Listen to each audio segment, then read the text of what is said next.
Welcome back to the podcast.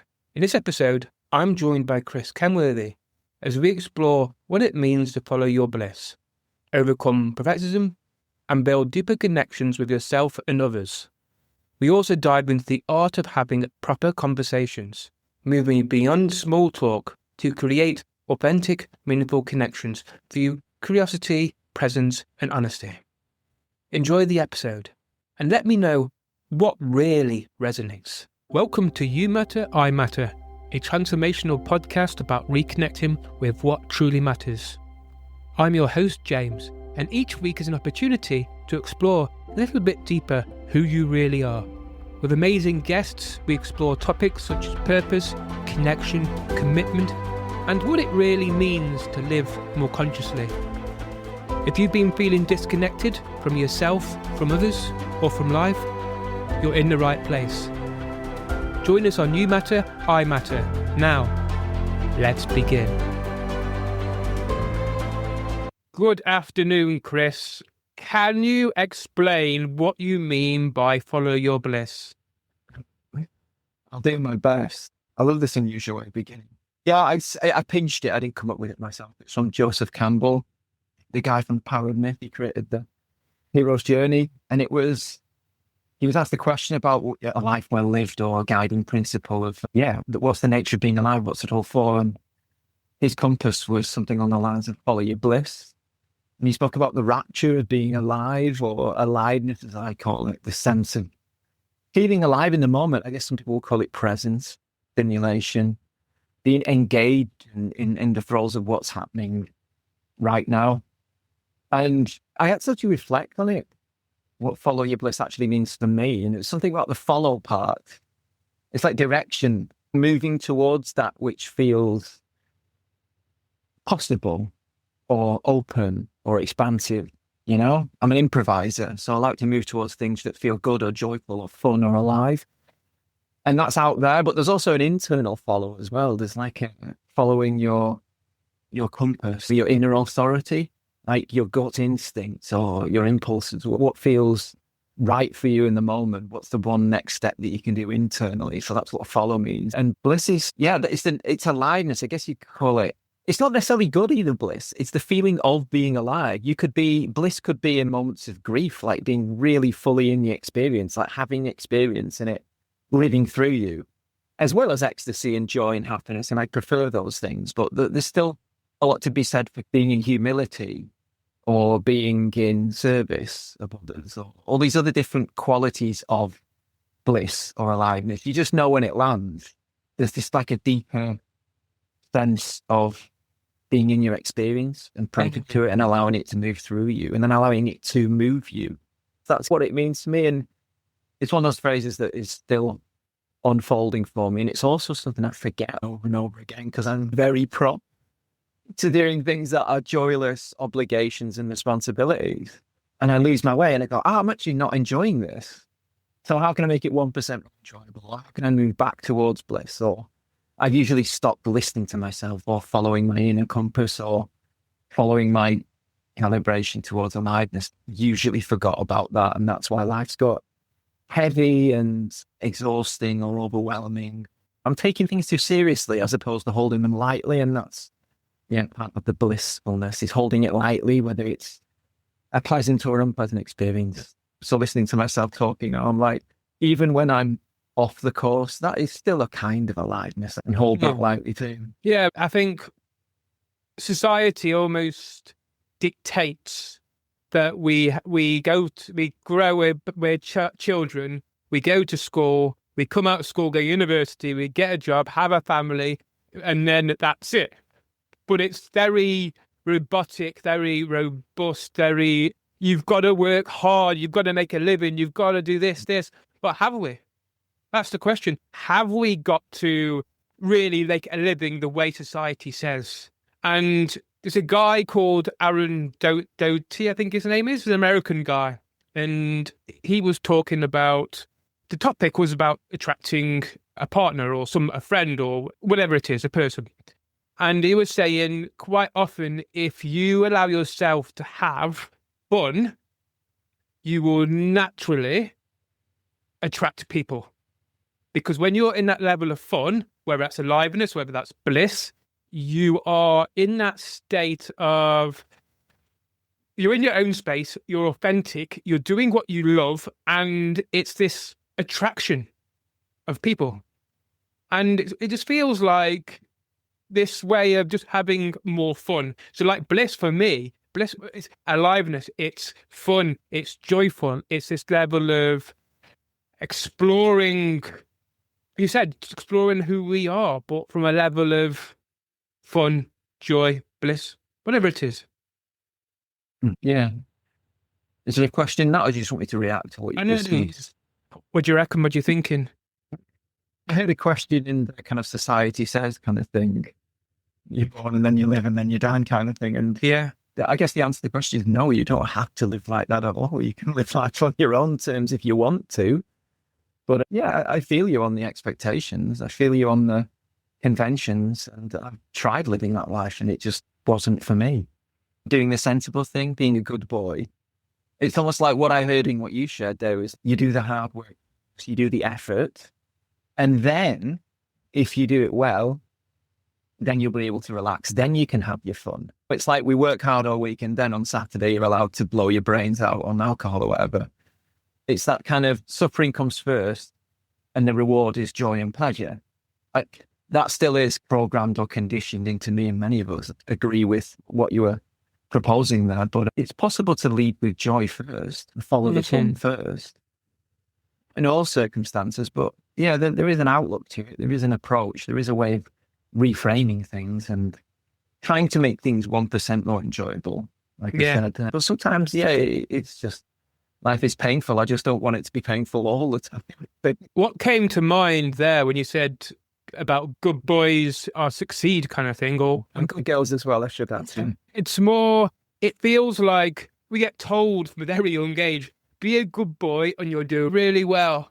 But then can't we going to get told later on, especially when we have been a good boy, we get all these internal wounds, which means that we've got to be a good boy to impress people. We have got to obey. We've got to self-suffer so that we can make others happy. But on the other end, there's obviously the bad boys. And you see quite often people always say, bad boys get the women, bad boys get all this kind of stuff. But I find if you can almost be in the middle of that, not a good boy, not a bad boy, but from a place of maybe we could explore the idea of, I'm going to do myself, I'm going to follow my joy, I'm going to follow my blissity, and I'm going to self-direct myself. I'm going to trust myself, I'm going to trust my heart, and I'm going to lead from that place. Yeah, I'm with you on the self-trust. I guess what's coming up for me when I hear you say that is, what game are you playing? Constantly learning that life is just a game and you get to decide which game you're playing. And of course, games have rules. But if you're playing someone else's game and you're playing by their rules, there's limited scope there for enjoyment and happiness. So you get to either comply and be the good boy or girl, like you say. And maybe you'll be rewarded if you play the rules right, and that does happen. Or you can be a bad boy and you can break the rules and you might be punished, but you also might have a little bit of fun by being disobedient. Or you can play your own game and make your own rule and be neither a good boy nor a bad boy or girl. You can, like you said, I'm hearing wholeness almost in the line there. In any given moment, you're making a choice as to what your next move is, and what if it's not good or bad?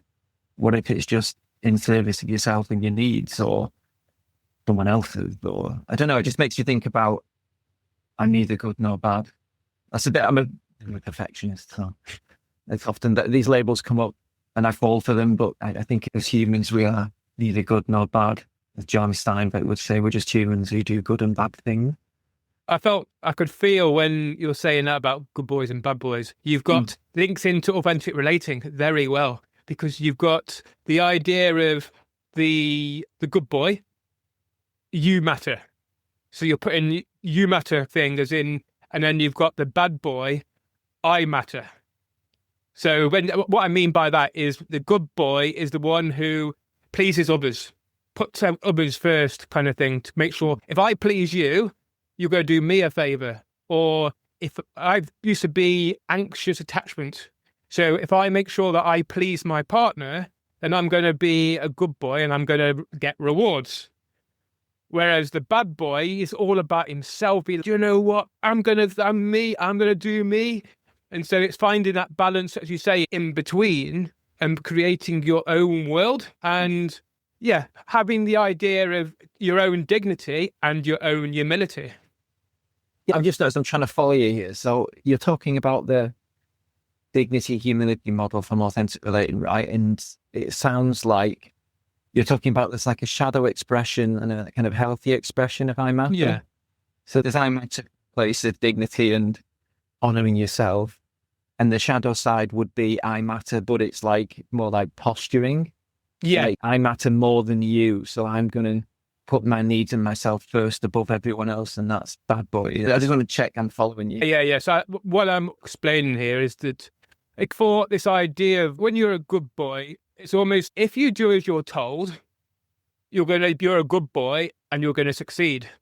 And so it's the idea of putting others first, being a good boy, making sure that you please your mummy, make sure you please your daddy. So you're putting you matter. So there's this level of you matter more than me. Then with the bad boy, you do what you want to do, I matter kind of thing. And so this is the idea that I'm going to go out on my bike. I'm going to go and smoke weed. I'm going to go and chat up people down the road. So that's I matter kind of thing.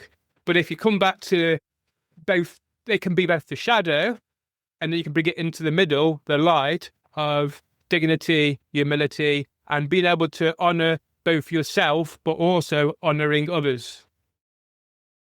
I'm tickled by what you deem to be good and bad going out on your bike. It's very sweet and innocent, but smoke a bit of weed. Like there's little things you can do.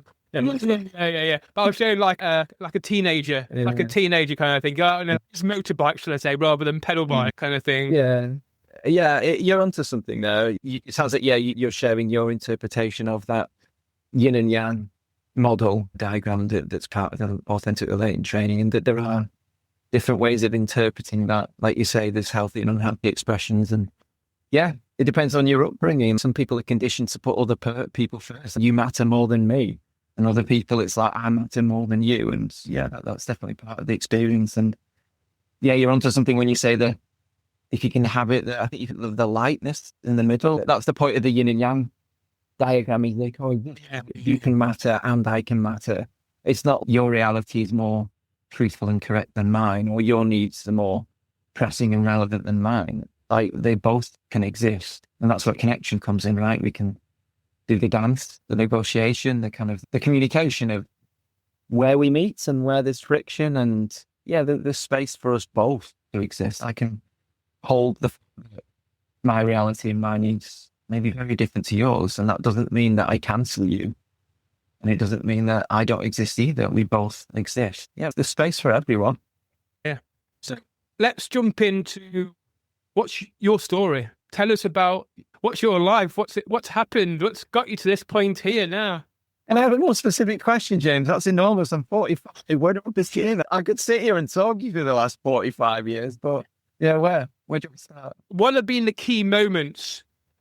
So obviously, to get to the point of authentic relating, running improvisation, having the courage to run these kind of things, and coaching, what's really got you to this point of where you are now? Okay, a juicy question. I'll try and make it interesting. I often listen to these podcasts and people just reel off a list of achievements and make themselves sound good. I could probably be better. I'll give you a whistle-stop tour. That's better, isn't it? Here we go. All right, I guess I did the good boy thing, if we're going to use that metaphor. I had a proper job. I've done corporate 9 to 5. I've been employed. I've sat at a desk. I've had 9 to 5. And I did that into my kind of mid to late 30s. And I just wasn't very happy. I was actually quite depressed. And yeah, I lost my mum in my early 20s, actually. And that was probably a catalyst at some level. But yeah, I was just deeply unhappy. And I exited that world and volunteered and did various bits and bobs, like also a first round of finding myself or inner work. And that led me to self-employment. And I was in the creative and digital sector for a while as a copywriter. I did that for another 10 years and I found myself having an early midlife crisis in my kind of 30s, mid 30s. And I've lost connection with not just like the thing that I was creating. It just didn't seem to matter. I was in marketing and selling other people's stuff. And I just felt really adrift, lost, hollow, shallow, like I wasn't contributing to anything meaningful. And I'd also lost connection with, not just myself and my art, but with other people. I was like, I had this desire to nurture or to have a meaningful impact, maybe leave a legacy, I think was the word phrase I used at the time in my 30s. So I retrained, and this was just before the COVID stuff started happening. So I got an EU grant to train as a coach with Leeds University because I was working with a coach and I liked the idea of what it was. I saw this guy called Matt Essen, who's a friend, and he was coaching people and I saw what he was doing and I knew I had a different way of doing it, but I liked the way he could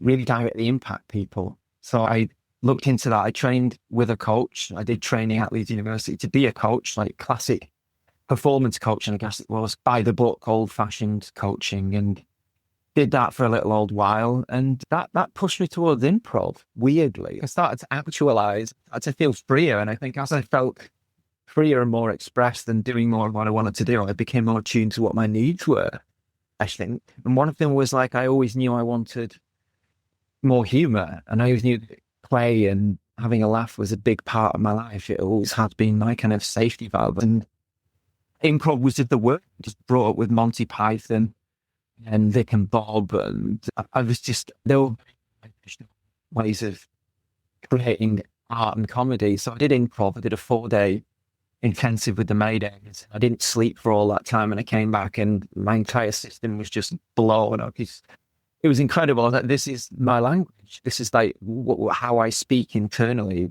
The principles of improvisation, making it up as you go and following your impulses and moving towards what feels good and that kind of thing. And there's hundreds of improv principles, but all of this just fell into place. And I started to do improv, and then there was no improv scene here in Leeds. So I thought maybe I'm the improv scene in Leeds here. So I set something up, and sure enough, people came, and in the last sort of 3-4 years, I've built a scene. I lead a little community of improvisers. I run workshops and intensives around that. And that was the invitation the more recently in the last 4 or 5 years, was to become a leader. I resisted it. I was like, I'm not a leader. I don't want to be like the important person to make this all about me. I had some warped perceptions of what leadership meant. It meant control and it meant authority. And I didn't want it, but I stepped into it and enjoyed it. And I was like, holy crap, I'm actually quite good at this, it turns out. And people are turning up and paying me. I then trained, I did lots of training, maybe 2-3 years ago. I trained as an embodiment coach with Mark Walsh, Mr. Embodiment. And that was just life-changing. That was all about using the body rather than just the mind, and the classic kind of coaching that I was using before. Using your body as an instrument, using postures, using state, environment, connection. Your body as a vehicle for achievement with others and leading them into better leadership of themselves as well, is embodiment in a nutshell. And what else did I did relational leadership with Vix Anderton, who I know you've trained with as well, on authentic relating, and she was a mentor for a year. I did her relational leadership training, and that wove in embodiment and relational leadership, which is authentic relating leadership. I did a level 3 with Authentic Relating International in France. And those 3 things all just were the rocket fuel behind my practice. And now I'm weaving together coaching, embodiment, relational practices, improv, all together into this kind of crazy mashup in service of the change I want to see in the world, which is something around, this is a whole other thing. I'm still trying to find the language. So notice I want to articulate it well, and I want to articulate it with clarity. But my coaching practice is very much around creating places of non-judgment and no shame, very much like the description of your podcast. I want to help people overcome problems of relentless doing, exhaustion, second-guessing themselves, like emotional ups and downs, not trusting your own inner authority, doubting yourself. These problems that we face, relentlessly high standards and giving yourself a really hard time and taking yourself seriously, all these kind of collective symptoms of perfectionism. That's where I do my best work with individuals.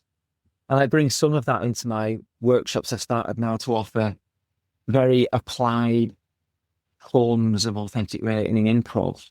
I have a workshop called The Right Way to Get Things Wrong, which is like our relationship with mistakes and failure and getting things wrong, not knowing what you're going to do in uncertain situations and not giving yourself a hard time because of that, not taking yourself too seriously, feeling supported, feeling forgiving towards yourself, giving yourself more grace to be a messy human is the place I lead people towards, whether I'm coaching, facilitating, leading, or just doing it for myself as well. I talk about all this like I have the answers. I know I have tools and I have experiences and skills and things, but I'm very much leading myself in all this. I struggle with these things and have done at a very deep level, wanting to be a good boy, wanting to get things right first time every time, and having relentlessly high standards and doing it all on my own. And just when things don't go to plan, I try harder and I give myself a harder time. And it's pretty brutal being a perfectionist. So finding reprieve from that, which is presence, connection, it's play. They're the kind of the primary strand of how to find relief, I think, or release is a better word. But it's such a tight contraction around the experience of being alive. Like I'm tensing my muscles, my belly and my butt and my jaw just to brace for impact or not lose control. And anything I can do to relax and release that is where the aliveness starts to get back in, I think. How's that land with you? That lands well. So what I'm hearing is that you're wanting to create something that you've been through, or you're currently going through, that I reckon probably we all go through and it never leaves, is that messiness in general life. And that kind of idea of exploring what it truly means to lead oneself from the heart, from ourselves, internally.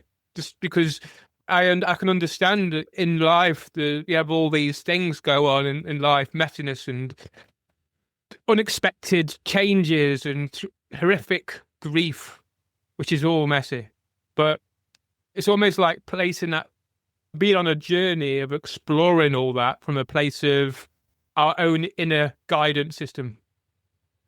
Yeah, no, beautifully summarised. You connected the dots quite neatly there. Yeah, what was coming for me is, doing that very human thing of walking each other home and giving other people the thing that I most needed myself, particularly when I was younger, that I didn't necessarily have enough of. And everyone has a different flavour of that. But you're absolutely right. So obviously, one of the conversations that we wanted to have today was how to have a proper conversation. That I can immediately map about the right way to have a conversation. Well, do you do it this way? No, go on. So let's talk about that, because conversation, it's so often, I don't know, but in everyday life, we have this idea of surface conversation, which for me seems a bit boring.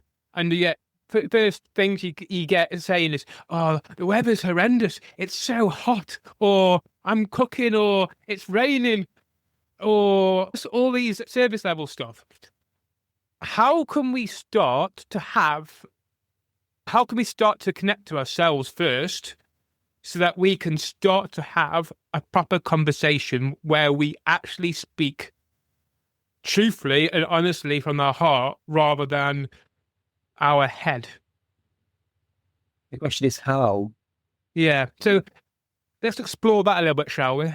Yeah. I noticed the immediate impulse to almost regurgitate everything I've absorbed from authentic relating, which is all right, actually, but I'm going to run it through my experience, run through my interpretation of it, because that would help. I don't want to ask, before I do that, though, I think I just want to sound like I'm really with you on that. Well, I heard judgment there about what you called like superficial or shallow, surface level, I think you call it, conversation. Yeah, then in AR, they call that the kind of the informational layer. Yeah, conversation sits there. And it's okay. It's really important to have that. Needing to know what time are we going to meet, where are we going to go, what's for tea, how are you, how's your holiday, I think. There is a place for it. But yeah, it feels, the central got for you now is your desire for truth or meaning, or to really be able to feel each other or find each other in conversation. And I long for that too, because, informational conversation is not really fulfilling. Yeah, I guess that it's to head for depth. And I've made this mistake actually, just thinking that the only good conversation is to head the deck. And by that, to go into the personal, the emotional, and the relational content, the juicier, intense stuff, because it's more intimate, it's more deeper, it's more revealing. Well, you can't have a relational conversation without talking about what it's really being me and what it's really being you, and meeting each other in the moment of what's going on between us. That is juicy and intimate and actually quite risky and threatening for lots of people. It's actually scary. I've learned that. So most people don't want to go there, which can often be a little upsetting if that's your desire. But equally, having spent a lot of time there as well, in depth and intensity, it's possible to have too much of that too. That can be unsafe and can blow your fuses as well. So I think we need all of it. So to answer your question, I guess I'm looking for all of it, like a whole conversational experience. I need the informational, the personal, emotional, and the relational as well. What you're talking about is authenticity, isn't it, really? I'm guessing. You want more authenticity. Is that where you're going with it? Yeah. So for me, having a proper conversation, most of my conversations throughout general daytime is pretty surface level. Like on the farm, you're giving instructions. Even with my parents and family, it's very informational kind of thing. There's very rarely any personal or relational. But it's this idea that really, and I think you're right, to have a proper conversation, you've got to have the informational first, because it's almost creating that start of creating that connection with that person. And then I feel like then you can start to explore that, being able to truthfully and honestly speak how I feel in that moment, without overstepping boundaries, which is quite a hard one to navigate, because sometimes in the past I've been known to, when having conversations, almost talk about my emotions too much, so much so sometimes it's almost like you're getting rid of all the stuff. So it almost feels like in this attacked moment, I'm feeling that to have a proper conversation, you've got to have a proper conversation with yourself first. Because it almost feels, if, for example, before you can go and have a proper conversation with somebody else and start speaking from a personal and relational perspective, you've got to have owned, I feel, a lot of the stuff that you want to speak about. Because if you don't own it, you can, like I probably did that 5 minutes ago, become quite judgy. And it's almost this level of just wanting to sprout all that out without thinking of the other person. So it almost goes back to that level of I matter, you matter. You have to be careful not to go into I matter and just talking about me before I kind of balance that I matter, you matter. Does that make sense? Yeah, it does. Yeah. No, I hear you reflecting on the nature of conversations, that ones that have gone well and ones that haven't gone so well. And yeah, what's coming up for me is you're onto something when you say it starts with yourself. That's why we have connect to self in authentic relating, is to tune into yourself first. What's going on for me? What is true for me? How do I feel right now? So you're coming from a place of centeredness or groundedness in yourself. And all too often, we just jump into a conversation without any context. And then it's asking you to continue your example, just blurting out all your feelings right now. Some people would call it oversharing, or using vulnerability as some kind of conversational gambit. But the other person won't know why, and they'll have to interpret that because it's all implicit. So starting with yourself first. What's going on for me? How am I? And then another step of the context part, which you talk about in authentic relating. What's this conversation for? How do I want it to go? Why do I want to have this conversation? Because it's very different. You go to someone and go, I just need 5 minutes to just blurt. I'm feeling quite emotionally activated. I'm a bit wobbly. Will you just hear me out and then maybe reflect back what you hear? Would you be all right doing that? That would be context. And then they'll be like, oh yeah, I understand now. Thanks for enrolling me. Or they can go, actually, no, James, I really don't want you to vomit all over me right now because I have stuff of my own going on.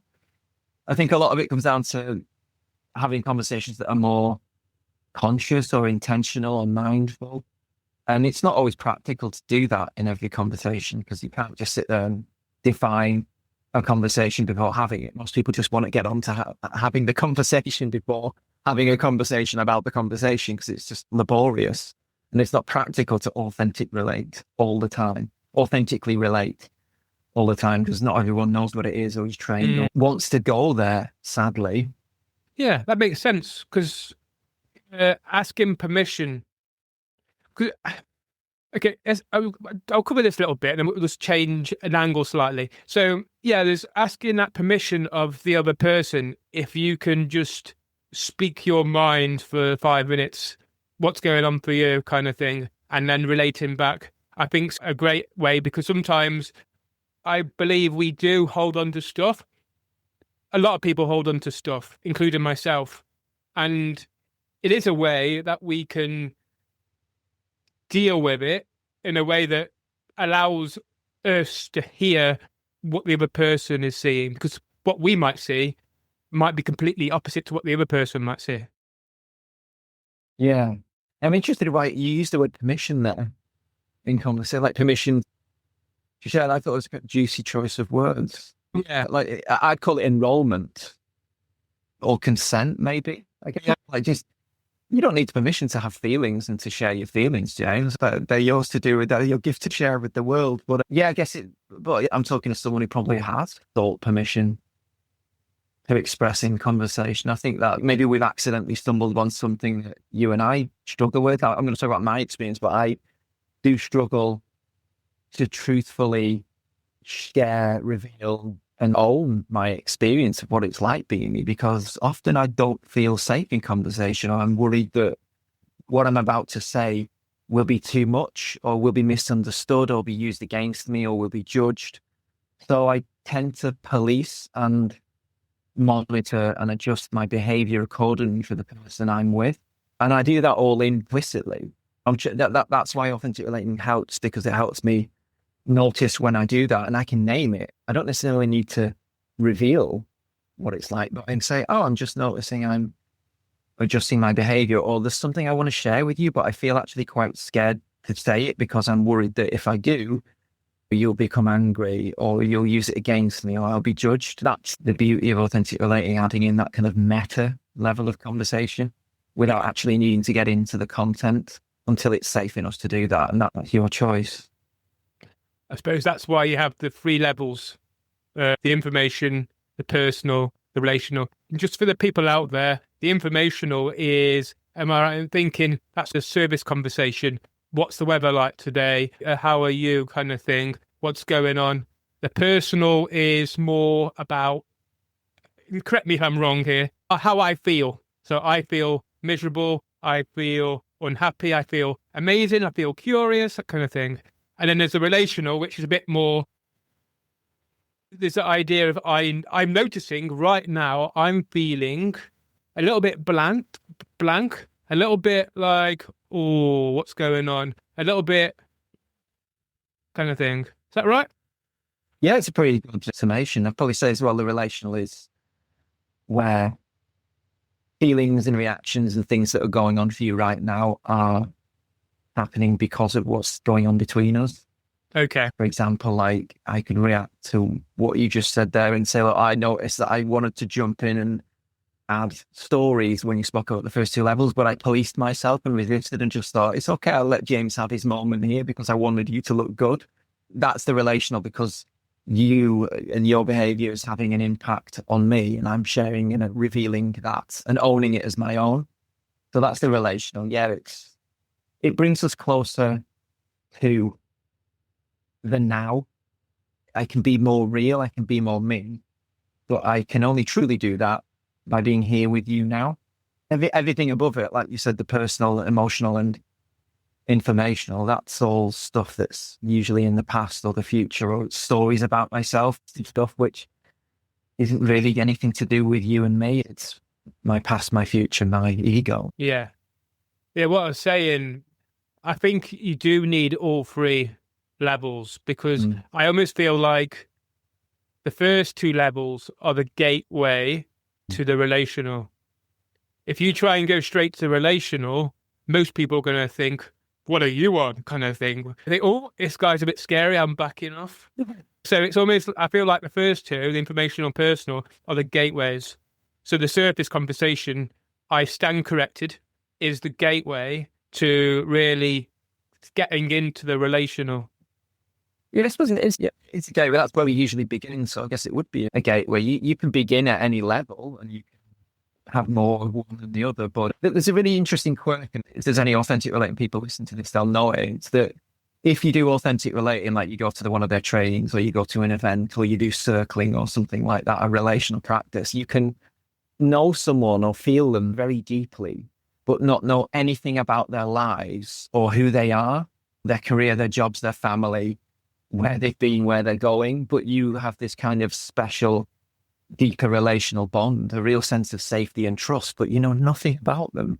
And that's nice and it feels really warm and loving, but those blanks need filling in. It helps to know informational and personal stuff about people so that you have the fullness of their humanity, their character. I've had relationships where it was just constantly forced into the relational, the depth and the intensity and the emotional stuff. But it's really helpful to know something of the stuff about people you love, like where they grew up, where their career's going, where they'd like the relationship to end or what they'd like it to be, rather than just the constant intensity of my heart plugged into your heart and what's going on between us right now. That is juicy, but it is exhausting and intense. And I don't think it's sustainable to be authentic, true and real all the time.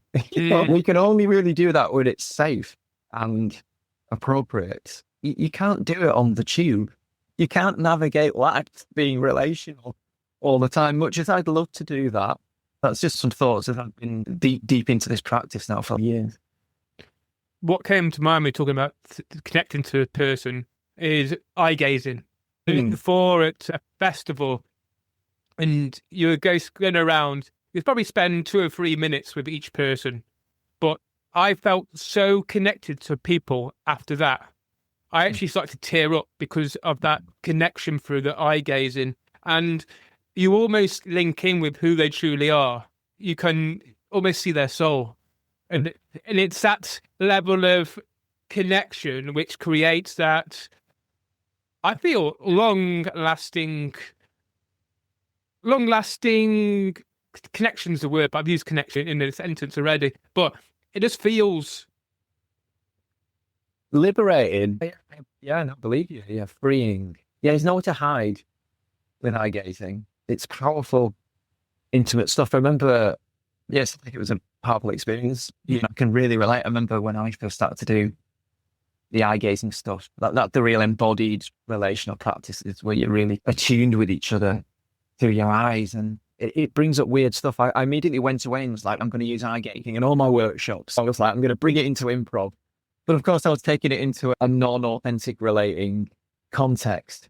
And it's really quite edgy for a lot of people. And I looked into why. And it's because in the animal kingdom, the only reason animals stare into each other's eyes is for 2 reasons. And they both begin with F. When we've still got that built into our nervous systems, am I going to fight you or am I going to breed with you?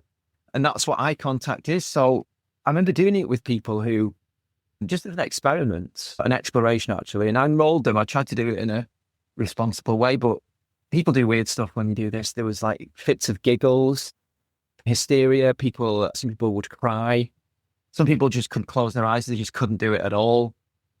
Other people were just locking in like laser beams and would just not let go. It brings up all your patterns. Yeah, for me, it's kind of normal now, but I have no idea what people's pasts are. Staring into someone's eyes, the only context, like I say, might be romantic or sexual. So it can be really quite invasive and exhausting. Yeah, I can understand that.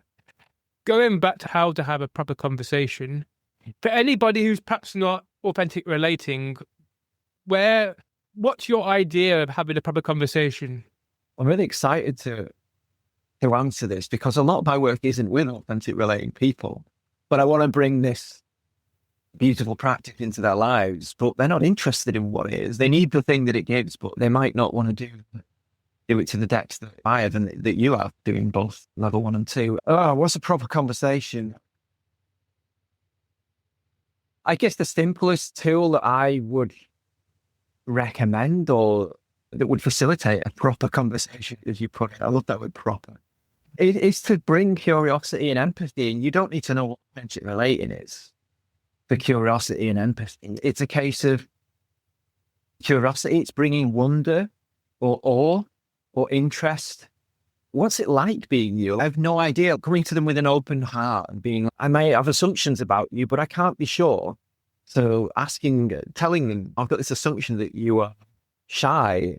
Are you? What's that like? Or I have a story that you're shy. You can lean into whenever your read is on people, or just ask questions, open questions, asking them how, what's it like?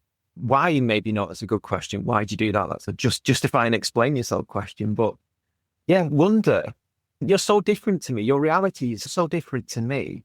What's it like? Let me in and I'll let you in on mine. That's the other thing. And the empathy side of it leans more to both are playful expressions, I guess. But yeah, empathy is there being room for me and your experience and you in mine. I can hold my experience as different to yours. I can imagine what it's like being you. I want to imagine what it's like being you. I feel you. When someone shares something, rather than just letting it drift by, just hold it or savor it for a moment. Something someone's just said, go, oh, actually, that reached me in some way, and I'm not sure why that was. You spoke about grief there. And suddenly I was like, oh, remembering last time I felt grief. And now I've got this like heaviness in my chest. Bringing something of that, and you don't need to be an empath for that. Empathy is just another muscle.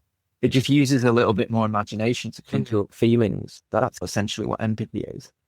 Yeah, so curiosity, empathy, and my favorite one, so I'm going to give a third one just to make it a nice odd number, which is mischief. This is my favorite. And these are all kind of principles I weave into my improv and my workshops. Is mischief is where you can play with irreverence, or you can subvert context, or you can play, or you can be naughty. You can, just be silly with whatever's happening in the conversation. Say the thing that isn't being said. Name the elephant in the room in the conversation. Yeah, it's really edgy. I'm trying to think of a good example. If you want to explore like this, is this an appropriate one? It's the only one that's coming to mind. Like when I became single, I had a real thing about my attraction to other people and what it was like being a man. I didn't want to be unsafe or threatening, but also I was having feelings towards people. And I was like, what would happen if I just named like when I felt attraction? What would that be like? So it was mischievous to just to reveal that, because it was an edge. Just say, oh, wow, I feel really attracted to you when I hear you say this or you do that thing. And just owning it, like putting it on me. That's my feeling. I guess that would be a form of mischief, if a little bit edgy. But there are other kind of gentler ways to do mischief. You can say a naughty thing or make a guess about someone or attribute the wrong to their behavior. There's all sorts of things you do in mischief. I'm struggling for more examples of I gave, but I do subverting a conversation and taking it in a weird direction. What was the result from telling me you like them? I'm interested. I bet you are. Oh, you put me on the spot. I thought we'd delicately move on from that club. Only a truth. What was the result? I got pretty good at it. Both led to, but there were many examples of it happening, but out of it, two kind of relationships formed. Powerful, meaningful relationships, actually. So, yeah, and it led to, there's outcomes, but also fundamentally, I was doing it for myself and my own confidence and my own relationship with myself. And I guess it helped normalize that it's okay to have feelings and impulses and to be a man in the world who feels attracted to people, rather than shaming and judging myself for essentially having these very primal forces within me. Acting on them is something totally different, and that's ethics. That's not the topic for today.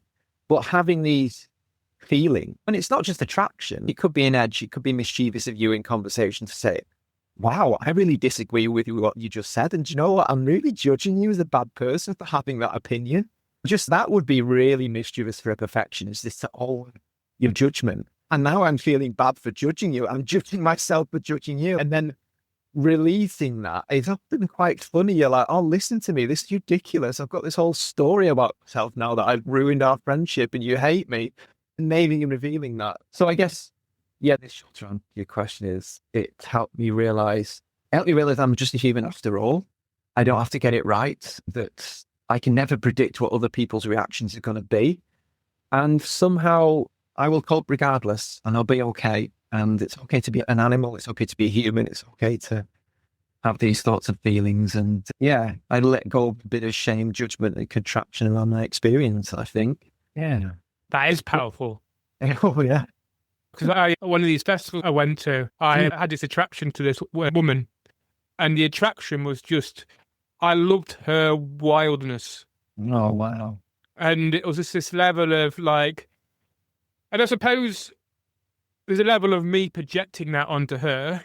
And so just by I didn't say it to her, I could have done, but by seeing that wildness, I was attracted to that wildness in her, is an indicator that maybe I need to honor my own wildness, find that wildness in me, and honor that in myself. Yeah. Yeah.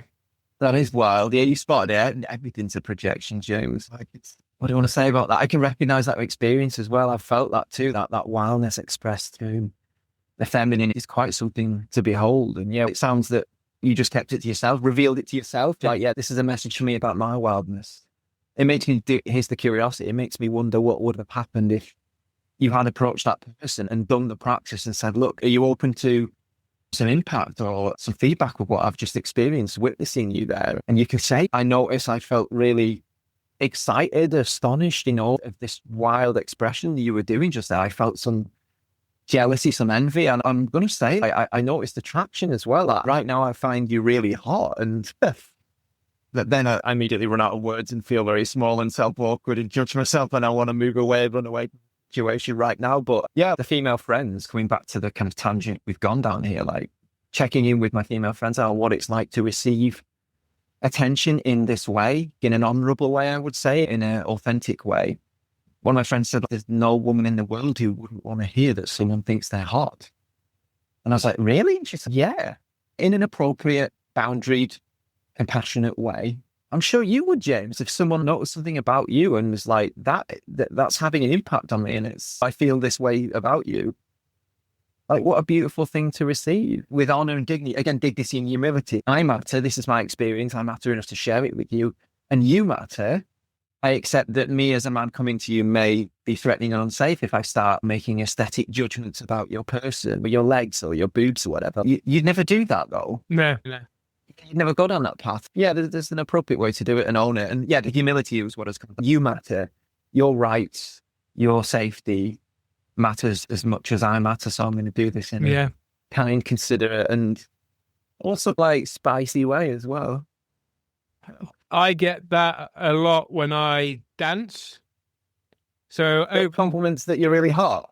No, yeah, they love my energy. I've done like a static dance for the last 4 years, and so I love doing it. So I'm at that level where when I allow myself to sink in, I dance like nobody's watching. I just go nuts. And at one of the festivals, I had loads of people come across say, even women and men, I love the way you're dancing. It just brings that energy out of me, brings high energy, it's that sense of freedom. And what does it feel like? It feels good. I felt a little bit, it's a little bit of self-consciousness, I think, from my own perspective. But it fills you up because what I find is that when I dance, people look at me and smile and they start going that kind of thing. So it edges me on to dance even more in my own energy. Because then I'm feeding them, they're feeding me. And it's almost like this circle. But what I found was that towards the end, like the fourth day in the evening, I started to get in my head a little bit, almost like I need to keep doing this to make sure I impress people. So I was shifting into I matter rather than trying to stay balanced. And so I started to get to that point where I was shifting into this part of me that's trying to prove or impress, which then shifted me out of my energy, which then brought on this idea that I'm letting people down. So it starts bringing in judgment and this level of thing. So, yeah, that's what I noticed. Makes sense. No, a great notice. And yeah, it sounds like it really inspired you to keep doing and really double down or you're dancing, but only to a point. Then it became self-consciousness. You became aware that you need to live up to expectations. Yeah, it's the one. I'm going to dance harder in order to live up to your impression of me that I'm dancing really free and wild or whatever it was. And yeah, then it went too much into posture. Yeah, you're shifting out of that authentic self that you are into that I'm trying to impress now. Yeah. So it's bringing yourself back to back into your energy. Yeah, no, I can relate to that. I certainly have a part of me that wants to perform or impress, or get attention for my perfection or competence or something like that. And I do that. It feels very familiar to me. It ceases to be authentic when you're doing it performatively, because it's not really coming from a clean place. A clean place would be doing it in a centered sort of way. That's just, at least for ecstatic dance practices, it's doing it for yourself, isn't it, rather than other people, if I understand it. Yeah. So bringing us back on topic. It's great. I love getting off on tangents. It's a good one to explore. That one was, for me, a conversation, starting to have a proper conversation or a authentic conversation. That's the word, authentic, is being open-hearted and not going in there with an expectation and going in there with a level of presence, which is very hard for a lot of people, because I find myself as well, it's very easy to shift into the head. I've got to do this. And then obviously then you bring in all like wounding and parts of yourself that perhaps feel comfortable. So then, it's a minefield, but I always feel like the practice of bringing yourself back into the present moment is probably the key to having a proper conversation. Presence. Yeah, first place to start. I did hear though, I know it's like my reaction to what you just said then, is that some things are welcome in conversation, a proper conversation as you call it, and some things aren't welcome.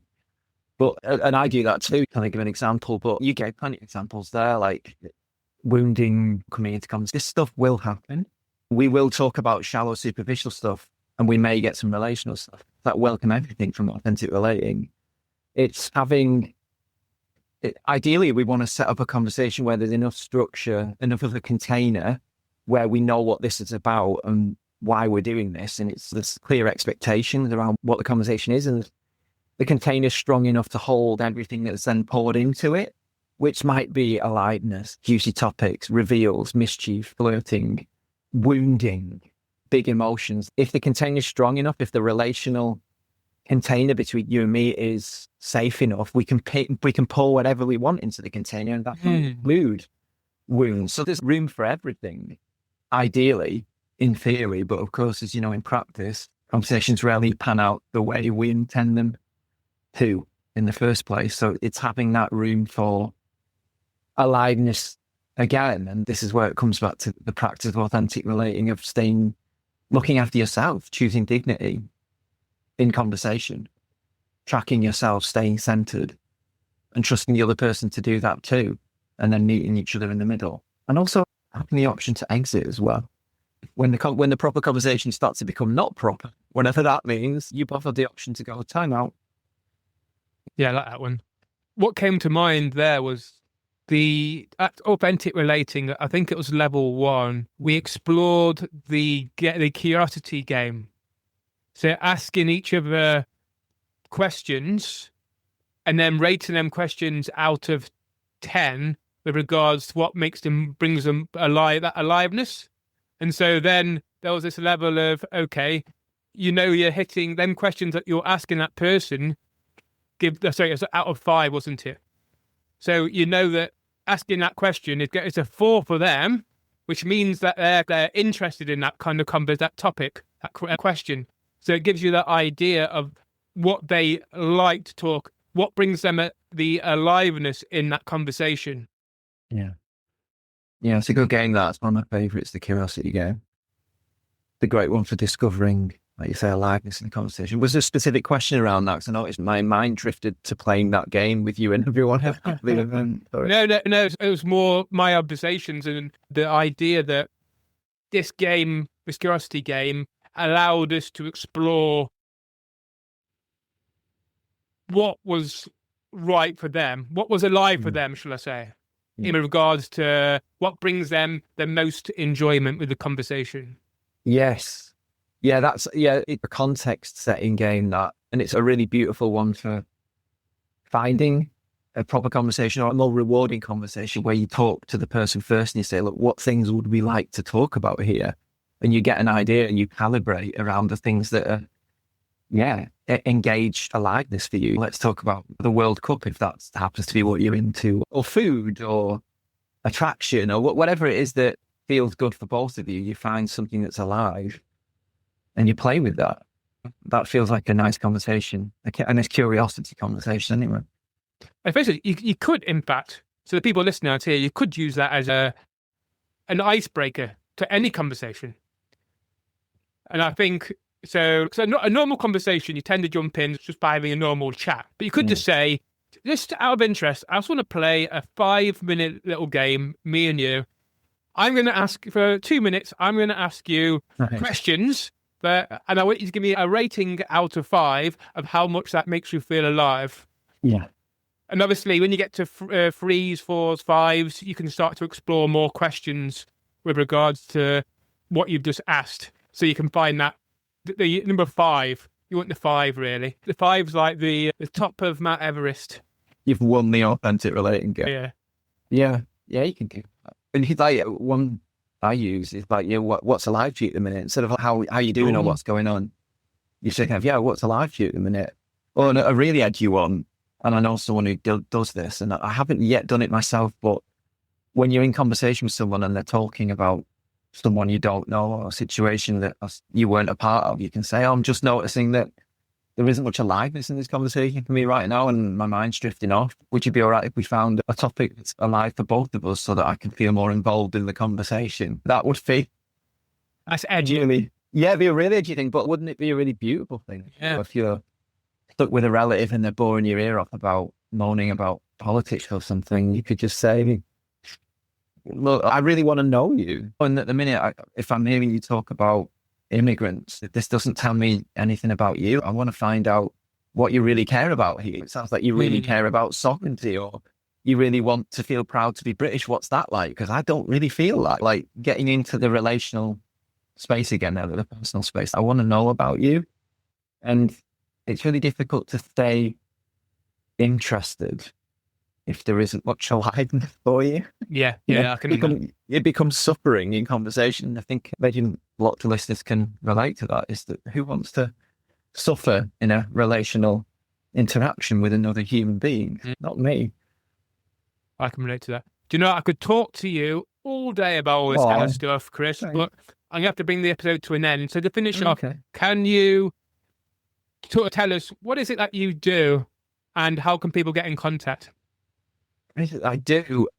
I run in-person and online workshops exploring the art of improvisation in Leeds and online. You'll find me at chriskenworthy.co.uk.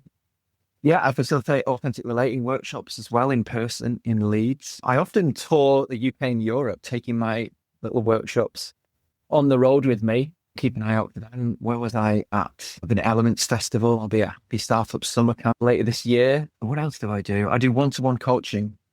So I do embodiment coaching, and that's around perfectionism, the kind of the experiences and symptoms I mentioned earlier on. So I do those things too. Best place to start, if you don't want to do an in-person thing with me, is to check out my podcast, Beyond the Basement, where I go for a little wander and you can join my wonderful fizzy ADHD mind, where I talk about and explore things and experiences and the human condition aloud while I take you for a little walk. That's a good place to begin.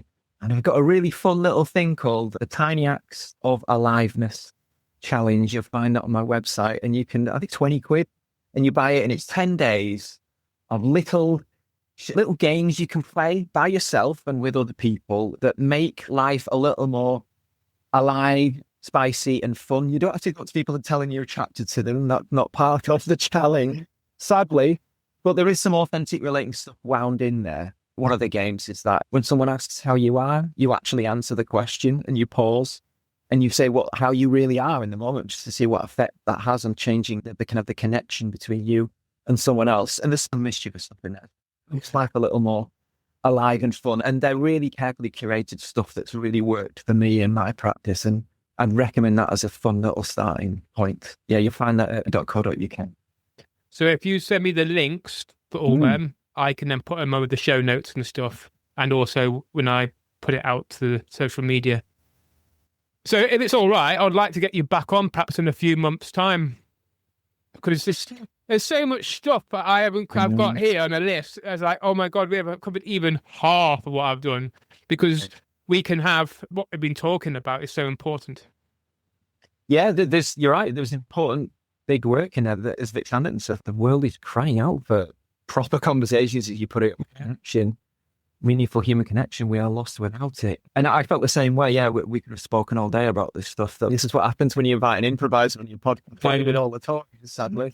Not sadly, it was a joy. Thank you for listening. If something in today's conversation resonated, take a moment to sit with it. And if you feel called, share this episode with someone who might need it too.